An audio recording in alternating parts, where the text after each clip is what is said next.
because of AI, by 2035 to 2037, it would be very difficult to even relate to our life today. Possibly in the better or possibly in the worse. We don't actually know. There will be a point in time where we will be comparable to an ant on a sheet of paper trying to understand cosmology.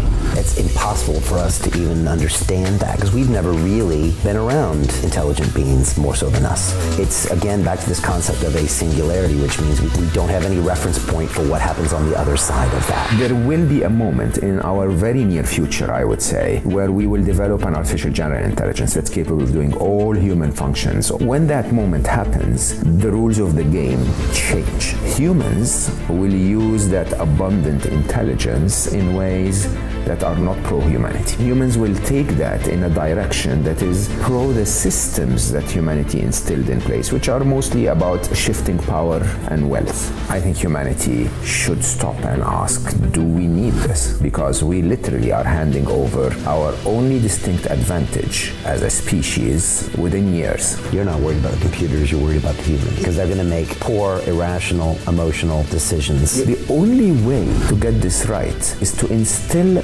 doubt in the minds of the machines that humanity is not bad, is to get them to reconsider it for themselves. We're a wonderful species at heart, even though we're lost, we are stressed, but inside, a human is capable of love that's divine. That is what I need the machines to see.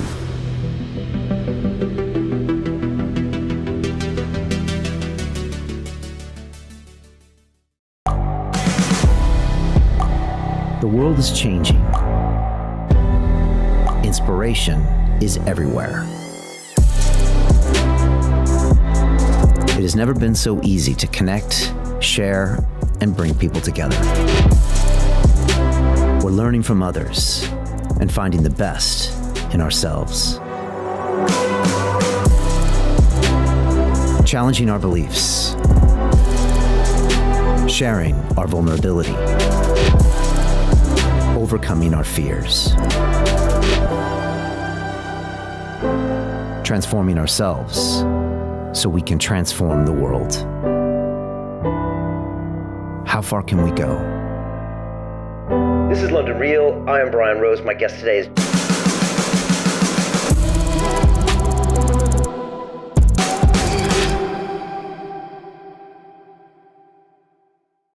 This is London Real. I am Brian Rose. My guest today is Mo Gawdat, the entrepreneur, author, and former chief business officer at Google X.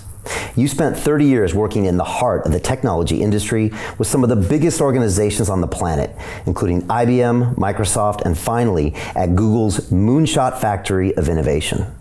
As an entrepreneur, you have co-founded over 20 businesses and served on the board of a number of technology platforms.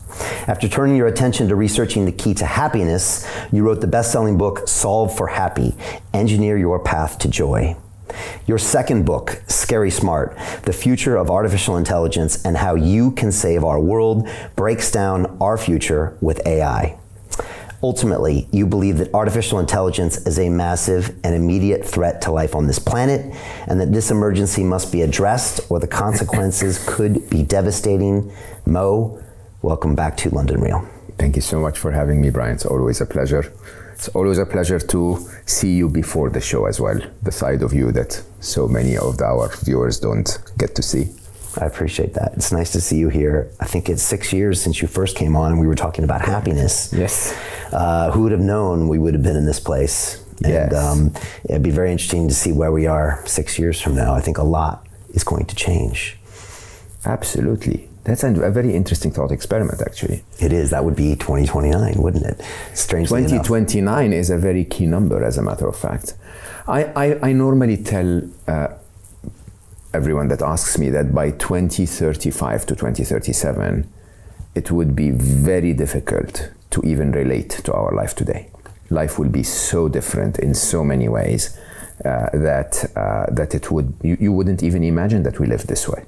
As in us looking back to like caveman days, or looking back to say 1800s, unrecognizable. Unrecognizable. I mean, it's unrecognizable possibly in the better or possibly in the worse, and we don't actually know. And I tend to believe that AI and technology has always surprised us on the upside. So you would say 2035, 2037, but as we could see, intelligences of the magnitude of ChatGPT today, we didn't expect that early on.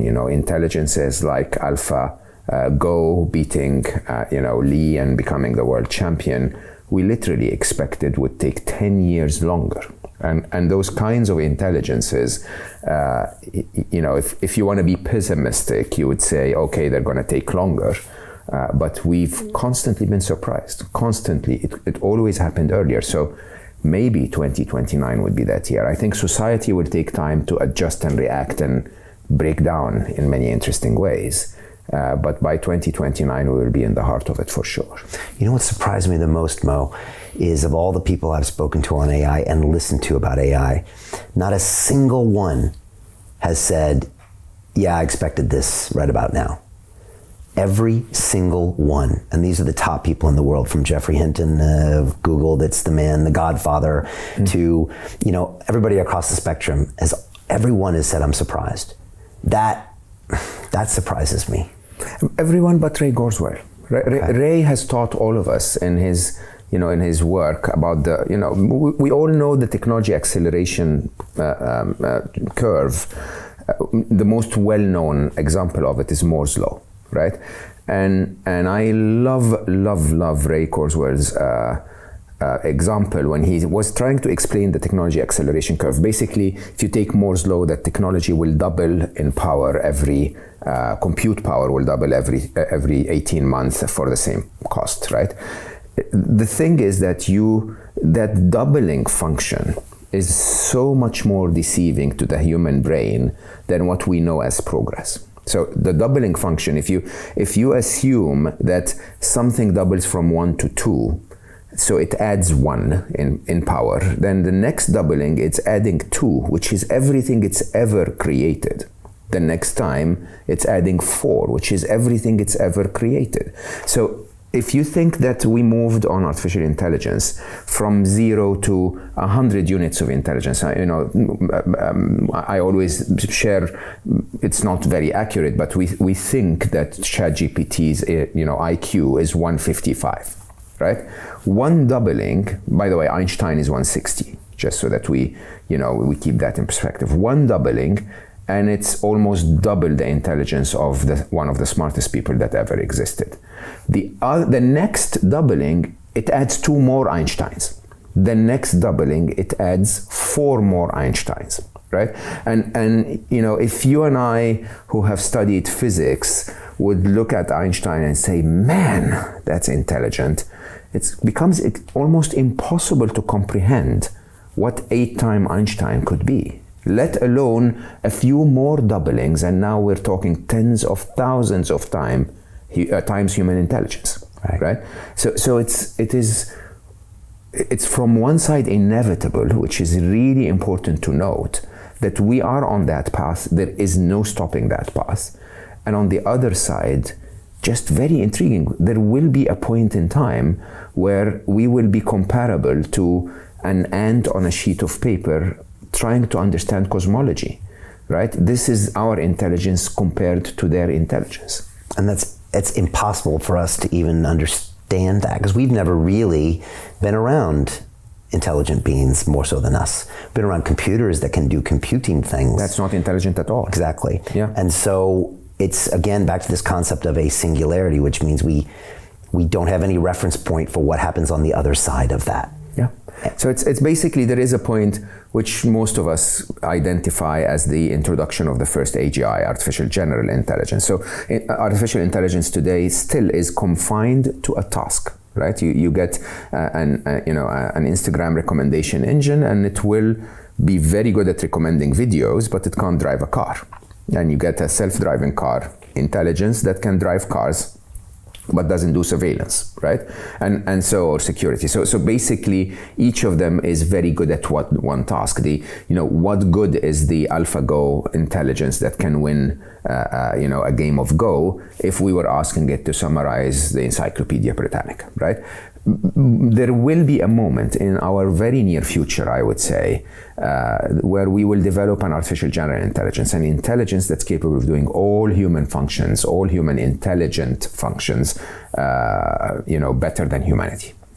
When that moment happens, the rules of the game change. It's almost as if you're in a tennis court, and suddenly the referee says, okay, now we've turned this into a game of rugby, right? What do you do with the racket? What do you do with this? The rules change so much that even if you're the world champion in tennis, you're not very good at doing anything with this at all. It's very, very difficult to predict how that will work out.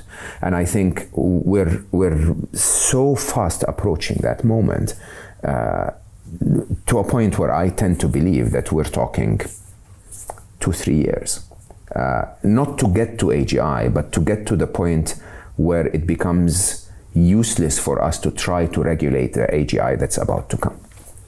Okay, explain that last part, useless to try to regulate it. Yeah, so most of us, by the way, who worked in artificial intelligence,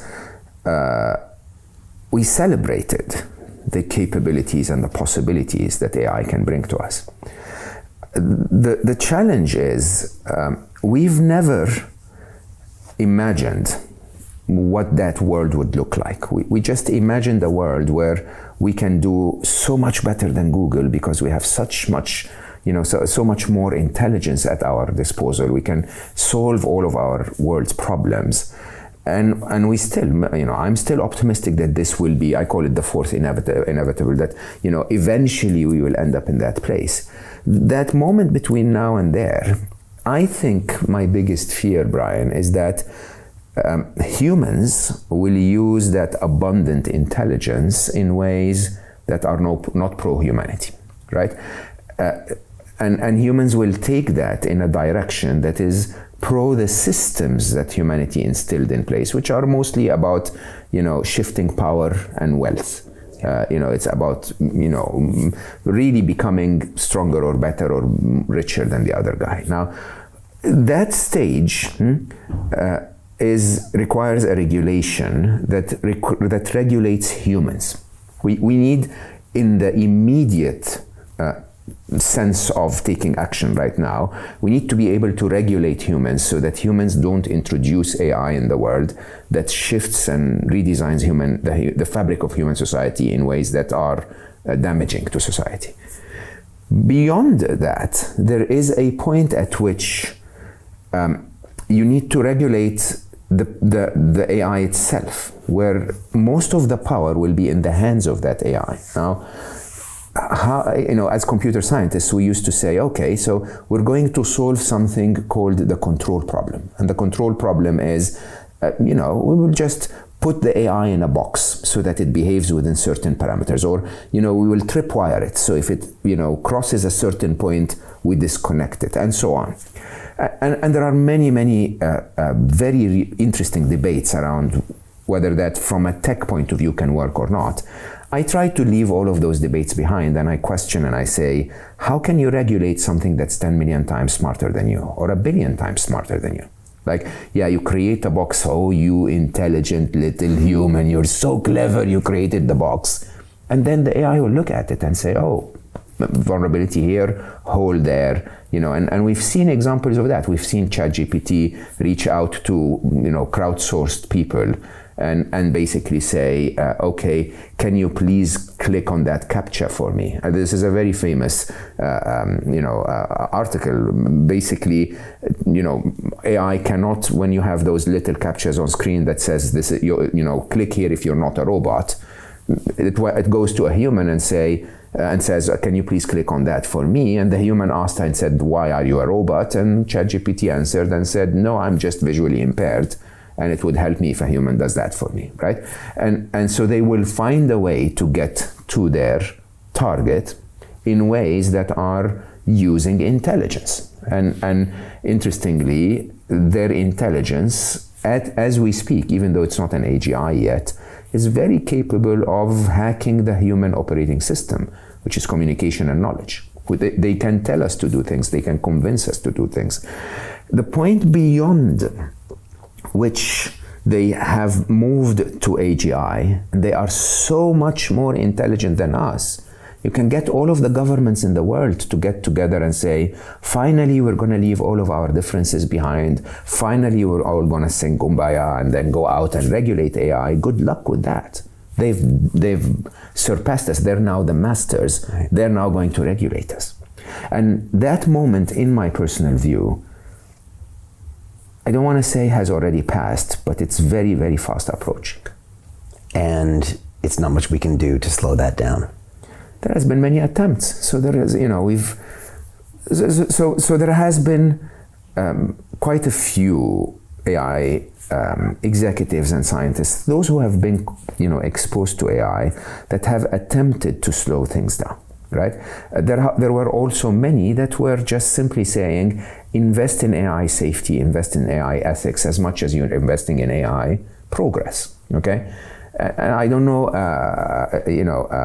if the numbers are accurate. I heard Max Tegmark once said that around 95% of the investment went into progress and 5% into safety, and so the imbalance basically meant that AI safety lagged behind, right? And we're progressing so fast, and we're being surprised constantly by the progress that we make, that you get to a point where you suddenly realize that this is getting out of control. Okay, and you suddenly realize that it's getting out of control to the point where you have to start screaming. You have to start saying, "Hey, let's start to slow this down, or even pause it for a little while." And there was the open letter. Max was part of it. Elon Musk was part of it, and many who said, "Let's just pause for 6 months, and within those 6 months we can just figure things out." But that's what I wrote in Scary Smart as the first inevitable. In the first inevitable, I openly said there will be no stopping AI. Okay, AI has already happened, and it will keep progressing, not because of any technological bias in that. It's not AI itself that will make sure that we don't stop it. It's the human system that we've built in place, where it's a prisoner's dilemma. If China develops AI, America needs to develop AI. If Alphabet develops AI, Google's company, then Meta, Facebook needs to develop AI, and that kind of competitive landscape is not an AI issue. It's an issue on defense. It's an issue on every kind of hunger for resource or power or wealth. And as a result, of course, you could see the immediate response of Sundar Pichai, who's the CEO of Google, to the open letter is, "No, I can't stop. You cannot guarantee for me that everyone else will stop. So why would you ask me to stop, and then my company will be vulnerable?" And you can't blame him. Sundar is an amazing human. Okay, you can't blame him. Sundar is basically saying, "I am tasked in front of my shareholders with protecting my company's interest."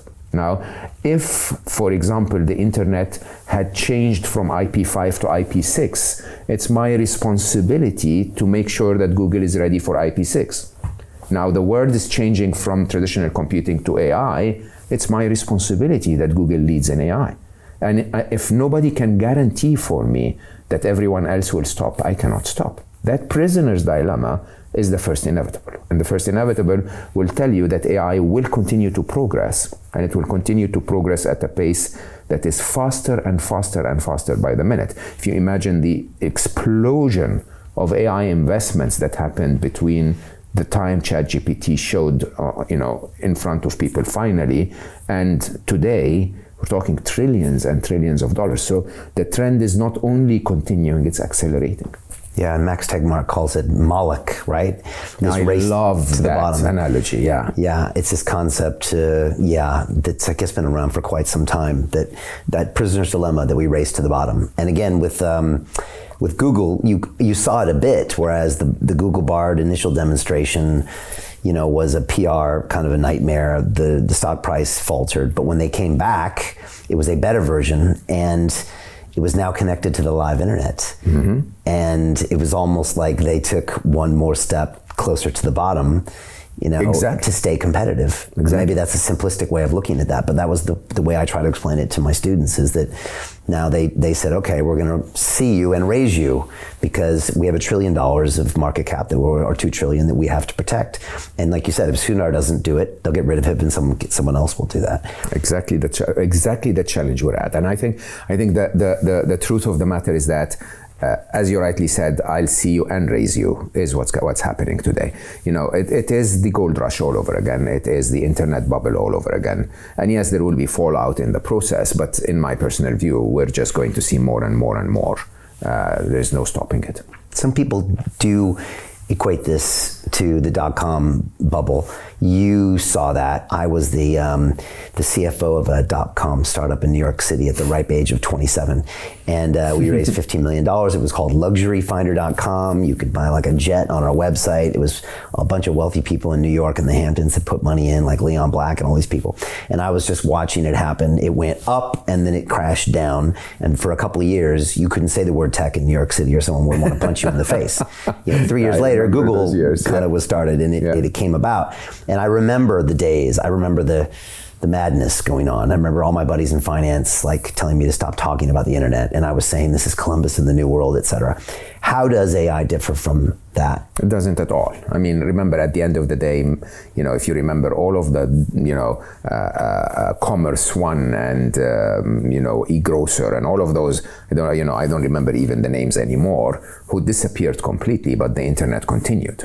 Right? And the internet continued at a pace that most people didn't understand, because at the time they thought that the dot-com bubble was, the disappearance of the money was the disappearance of the internet. It was the redistribution of the money that was the rise of the internet. And you'll see that here as well. I mean, I have so many investment firms asking my advice on where to invest in AI. And I can attempt to look intelligent, but anywhere you will invest, you'll make money. So, right, you will lose a good chunk of your portfolio on startups that will fail, and there is a criteria to minimize that chunk, right? But if you invest in a sector at large, AI and healthcare, you will grow. It's just inevitable. It's money flow, money is coming in, and the sector will continue to grow. The question really that I think humanity has never ever answered is the fact that we can do it does not necessitate that we should do it. And I think with artificial intelligence specifically, I think humanity should stop and ask, do we need this? Because we literally are handing over our only distinct advantage as a flimsy biological being, as a species, we're handing that over within years. I'm not saying tens of years, and I know there are very varying views on this, and so I'm putting my neck on the line and saying within years, probably before 2029, we'll see an AGI that surpasses human intelligence. All right, so let's look at the timeline according to Mo Gawdat, just roughly here. You said by 2035, 37, we will be in a world that is just completely unrecognizable to what we are now. Or they would look back at us and they wouldn't even recognize who we are, how we live. They will look back at us with a lot of envy or a lot of surprise. Right. And backing it up to them, I think Ben Goertzel called it the pre-singularity. And when he described this to me, very similar to you, he said bad people will use AI to do bad things and co-opt it for their means, which, turn on the news. Like you said, power, whether it's China or the US or Russia or Ukraine, and wealth. Yeah. Right? This is how we exert, this is what we do as humans. So it's used, co-opted by those organizations until we hit an AGI level, and then it's potentially out of our control. It's certainly out of our control. And that's why you go into the book, and that's, I guess, one of your inevitables, is that it's certainly out of control. And it's interesting, Mo, because I have a bunch of students, and I get to teach them on a regular basis, and I get a random cross-section of people sometimes. And I say, when I go to the inevitable thing, a lot of people look at me funny, and then I say, okay, in the next 100 years, will these things be 10 or 100 times smarter than you? And almost everyone will raise their hand. I said, look what the mobile phone was. Well, there was no mobile phone 20 years ago. Look at it now. And most of them, people will be like, yeah, okay, you're probably right. I guess it is inevitable. But it's really hard to get into this ego-protected shell. And I don't blame anyone for that. You have to have lived inside the machine to be able to understand how the machine functions. Like if you look at the machine of technology from the outside, it's quite deceiving, because there is the technology adoption curve, there is the technology acceleration curve, that exponential curve, and there is a chart that I normally present that in my mind is, you know, my view of tech, which is the technology development curve. And the technology development curve is very deceiving. If you look at artificial intelligence, it looks like a hockey stick, only lying on its side, really. So basically, if you look at artificial intelligence, we started talking about AI in 1956. I mean, we coined the term Alan Turing and the Dartmouth experiment, and the whole idea of we can make machines that are intelligent has been part of human imagination since forever. But we thought that the computer will get us there in 1956. Between 1956 and the year 2000, almost nothing. We could only create a few stupid simulations that are really fake, and they're not intelligent in any way. It was the turn of the century. So everything we see today is the result of 20 years, right? The turn of the century with deep learning, we started to create intelligences that are, primitive, but they were actually intelligences, okay? And the difference, let me explain this for everyone. The difference is, until we started to code deep learning and machine learning and so on, computers appeared to be very intelligent, but they were simply repeating my intelligence as a developer. So I would solve the problem first, and then they'll tell the computer to do it 1,000,000 times faster, right? Okay? Without me solving it, and if I solved it wrong, the computer will do it 1,000,000 times faster, wrong, right? So there was no solution offered by the computer, there was just execution. When we went into deep learning, we started to say, okay, look, we don't know how to solve the problem. Can you solve it yourself? Right?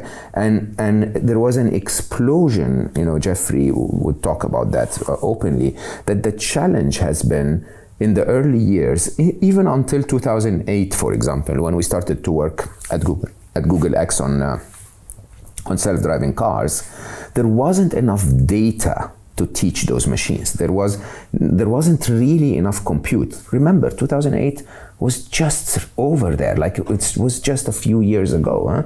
And between then and now, the explosion of the amount of data, the explosion in the amount of in the availability of compute power, allows us to do what we couldn't do then, even though we had found the breakthrough.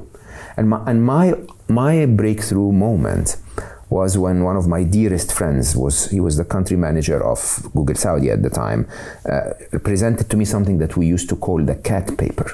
Okay? And the cat paper, I think, was the turning point in my mind that we figured it out. So this was a white paper that Google published, if I remember correctly, 2009. And we had used some of Google's spare compute power to go and watch YouTube. Simply, we didn't tell them what to look for. We just said, go and watch YouTube. So the machine would cut YouTube videos into 10 frames per second, take all of those 10 frames and try to layer them on top of each other in a deep, learning network, in a deep neural network, and attempt to find similarities between them. Okay? That's all the machine did. It was really trying to find similarities, patterns that are reoccurring. We didn't know what those patterns were going to be. The machine could have come back and said, there is more red than blue on YouTube. What it came back with is, it basically said, I found something. And we couldn't even know what it found. We had to write more code to tell it to explain to us what it found. And it had found a cat. Okay? YouTube. There you go. There is Brian Rose and cats. Before us, there were cats. Yeah, exactly. Right. So cat video. Yeah. So basically, tons of cat videos. Yeah. But what the machine found was not like a portrait of a cat, and so any other cat that is portrait would be found. No, it found out what catness is. What being a cat is all about, that lazy entitlement cuteness, right? So basically, when we said, okay, call this a cat, The machine went out and found every cat on YouTube. Then every dog on YouTube, then every nudity on YouTube, then every word on YouTube, then every Ferrari on YouTube. And you can actually do that today. You can say, you can go to Google image search and say, find me pictures of yellow Ferraris, okay? It will find you pictures of yellow Ferraris that don't have the words yellow Ferrari in the title. It understands what a yellow Ferrari is, right? At that moment, we used to call it unprompted AI. At that moment, we had found the breakthrough. So that hockey stick of the technology development curve moved from this very, very, very long and boring, no progress, from 1956 to, say, 2006. And suddenly it goes through the roof, like literally almost vertical. Because you had the data and the computing power? Because you had the breakthrough, the tech breakthrough, and now you pour engineering. Neural net, data, computer power, all the right Exactly. time. And you guys noticed it, so you said this is and it. Everyone, and I don't claim that Google has always been more advanced, I tend to believe, but everyone found it. And so, at the time, DeepMind, an incredible organization here in the UK, Demis, the CEO, is an amazing human being. Google had to acquire them because they were so far ahead in understanding how to teach computers how to have neural networks, how to have a structure that's similar to the brain structure by having machines play Atari games. Okay, and here's the interesting thing. When I don't remember the exact date. I think it must have been 2014, 2015. Don't quote me on this, but the first time we acquired DeepMind, Demis comes to our Golden Circle meeting, so the VPs and senior VPs, and he presents. And if I recall correctly, do you know the Atari game that was called Breakout? So bricks on top. Yeah, I used to play it. And he said, if I remember correctly, he said, so we trained the machine for a few days, or 3 to 4 days, 3 to 4 hours to play. But remember, these are highly parallel machines, so there are many of them playing at the same time and teaching each other. And it started to hit the ball. It played like a child. A few more hours, and it started to never miss the ball. A few more hours, and it started to develop strategy. So it would poke a hole in the corner of the wall and then send the ball up there. And the thing is, we never told it what to do. We just told it, here's the controller, maximize that score. Right. That's it, right? And it plays and plays and plays and plays. Now with the ability to, now that you found the breakthrough, and the breakthrough says, create patterns, layers of observations of patterns, and just from those patterns develop intelligence. Very similar to how a child learns. Right. Okay. Once we found that, it was just a matter of time. And understand, when you're inside the factory, I knew it was, of course you sort of like downtone your enthusiasm. So we said maybe 20, 30 years and we'll have very intelligent machines. And just breakthrough after breakthrough after breakthrough. And here we are having wonderful conversations with ChatGPT and, with Bard, and we're just completely controlled by machines that are recommending videos for us and content for us. We've passed the Turing test, so it's actually extremely difficult to know the difference between a machine and a human on the internet anymore. And there we are. And as that chart is literally almost vertical, we still don't talk about it.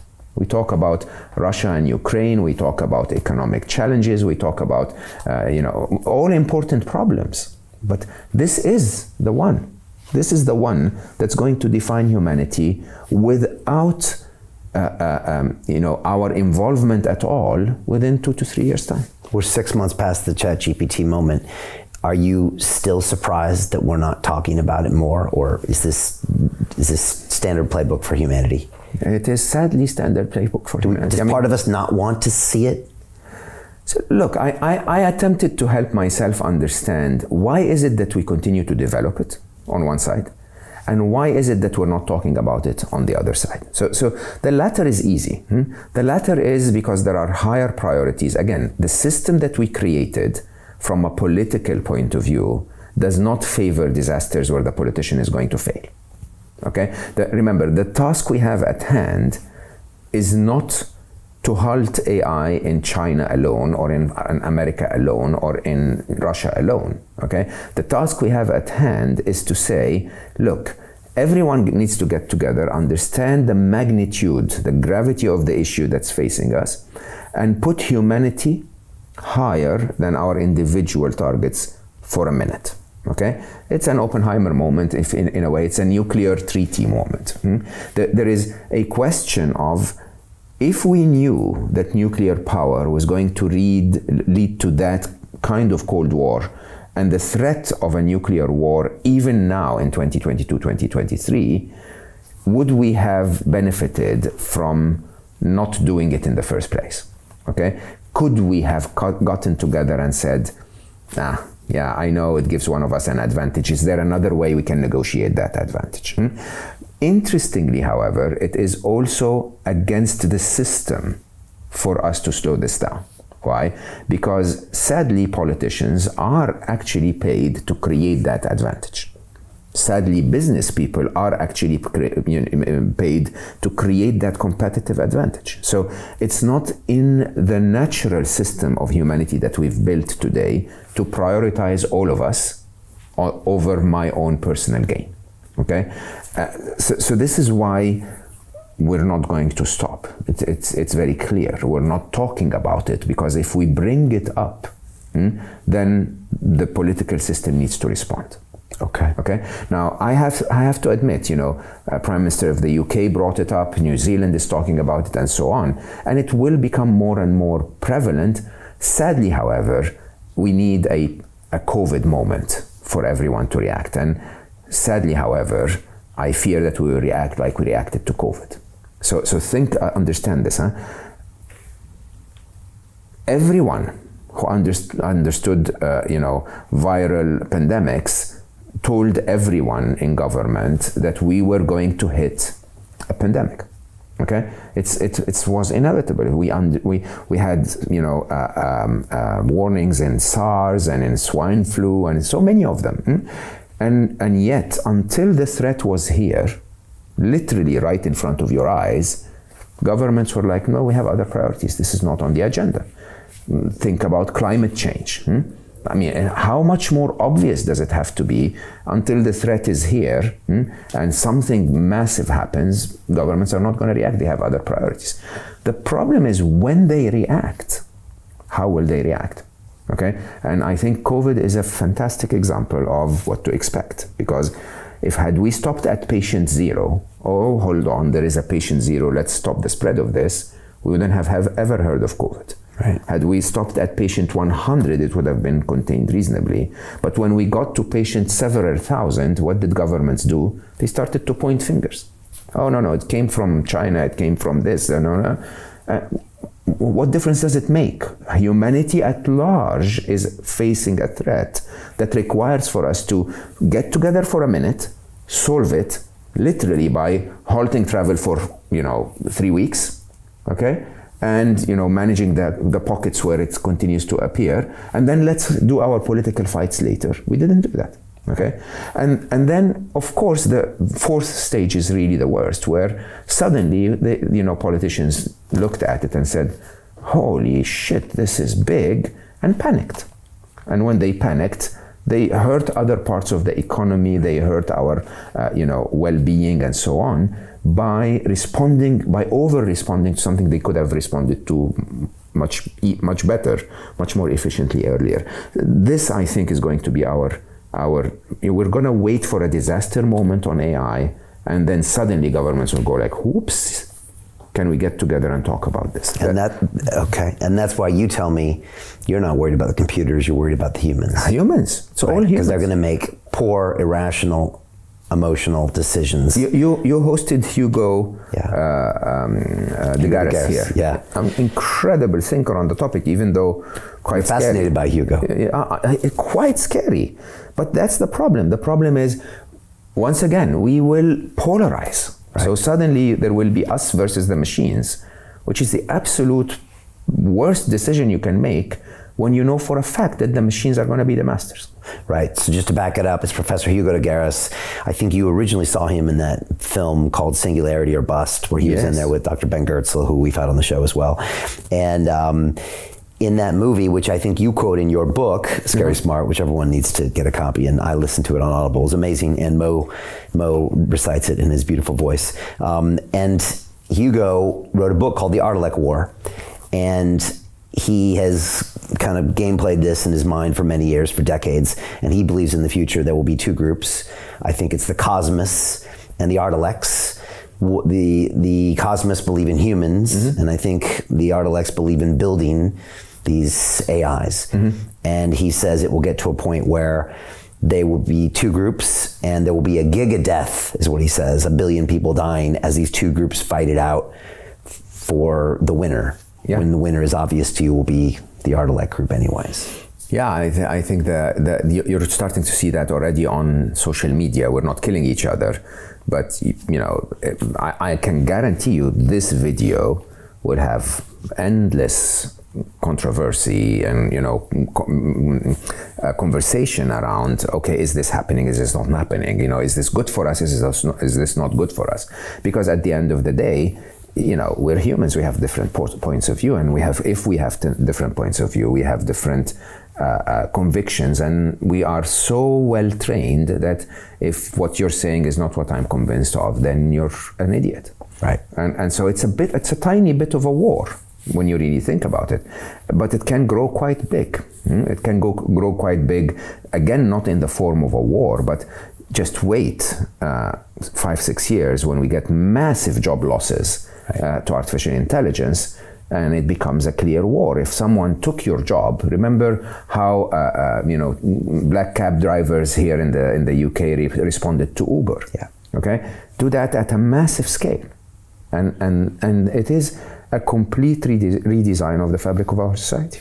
Look at the way that, say, World War I started. I mean, it was a shot fired in a random country that really didn't really have a lot to do with what happened afterwards, but it was an event that really lit up everything, and before you know it, everyone's choosing sides, and you've got a massive world war between superpowers. This event could be a variety of things. It could be job losses, or it could be a computer kills a human in some weird isolated incident. It could be a variety of things, right? And mistakes will happen, which is one of the things you put in your book. So we have to think about this, and we have to understand that while you and I are spending this hour or couple of hours chatting about this, there is someone investing hundreds of millions of dollars to create a criminal AI. Right? Because, if you want to make money, you rob the bank, right? If you're a criminal, you go to where the money is. Now, if I told you that the biggest power on planet Earth is intelligence, and now you have access to it by writing a few lines of code, okay? A lot of people are investing in that, which raises a very interesting question, because the only way to protect against a super intelligent criminal is to have a super intelligent policeman, which again is back to the first inevitable. Huh? So we can't halt the progress of AI if we cannot ensure that there is no criminal attempts to gain superpower with AI. And the problem is that element of trust. Can we include criminals in this conversation and say, hey, keep robbing banks, just don't create a super intelligent criminal? Okay, that's not going to happen. So that continuation of development of a super intelligent virus, a super intelligent hacker, a super intelligent AI of some sort that will do something that can gain its developer a lot of money, it's happening as we speak. And I believe that patient zero will be one of those attacks, right? Will be something that disrupts, sadly, only our economy is what we care about. So politicians will respond when economy is disrupted enough, but it's inevitable. What do you think that'll look like, honestly? And when do you think it'll happen? I think it will look something like 2008,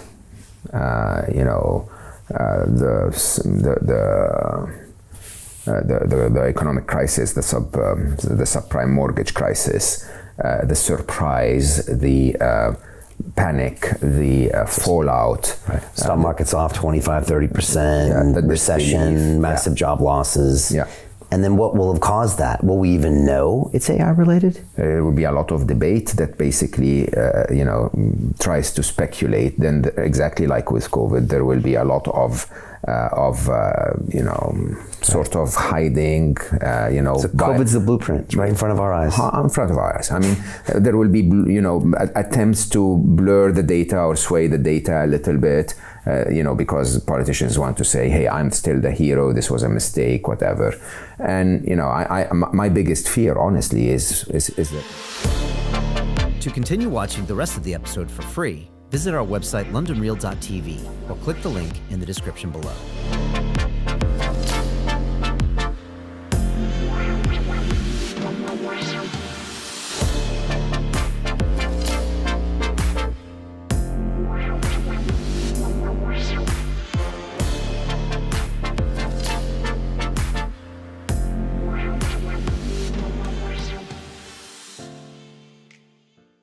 So Jim Rickards has just recorded a video that's not available to anyone in the public, and he's going to be talking about how this upcoming recession is going to be fast, it's going to be bloody, it's going to be nasty. But at the same time, he's going to show you how you can position yourself to profit from all of this chaos. Now, we've made this video only available to our viewers. Go to londonreal.tv/Jim. Watch that immediately. I can't say enough good things about Jim Rickards. He understands the global economic system better than any guest I've ever had on London Real. His predictions are almost uncannily true, and you can learn how to profit from his vision, from his expertise, and his understanding of economics. So go to londonreal.tv/Jim or click the link below. It's an excellent, excellent look on what's going to happen in the future and how you can position yourself to profit from that. Jim is one of the best in the business, one of my favorite guests on London Real, and he's very, very good at predicting the future and showing us all to profit from it. So click the link, and I hope you enjoy. Hey, it's Brian Rose, founder of the DeFi Academy. I've told you my 4-week crypto bootcamp is amazing, but don't take my word for it. This is what my students are saying. The DeFi Academy was an amazing experience for me. It took me totally out of my comfort zone. In this course, I was challenged, I was held accountable, and pushed to do things that honestly weren't always easy. It's been phenomenal, and I can't believe we're already up on our 4 weeks. It has flown by. Going through this DeFi accelerator by far was one of the best courses I've taken. You do this course, you really get into the nitty-gritty of the activities that will make you comfortable with decentralized finance. Thank you so much to Brian and everyone at London Real and the DeFi Academy for even putting together an amazing course like this. Anybody else that wants to do it, please sign up. It is well worth the money.